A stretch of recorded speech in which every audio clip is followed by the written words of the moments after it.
এইটো আমাৰ বিশ্বনাথ চাৰিআলিৰ ক্লক টাৱাৰ। আমাৰ বিশ্বনাথ চাৰিআলিটো ইমান ডাঙৰ সুন্দৰ এটা টাউন, সকলোকে জনাইছোঁ মাজে সময়ে কেতিয়াবা বিশ্বনাথ চাৰিআলিত আহিব আপোনালোকে। এয়া বিশ্বনাথ চাৰিআলি নেশ্যনেল হাইৱে, এইখিনি আমাৰ ট্ৰাফিক পুলিচৰ পইণ্ট, সকলোকে জনাইছোঁ। এয়া ক্লক টাৱাৰ।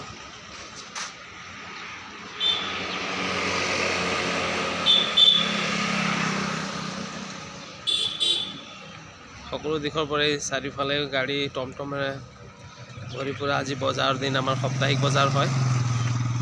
এয়া এইফালেও আপোনালোকক দেখুৱাইছোঁ আমাক।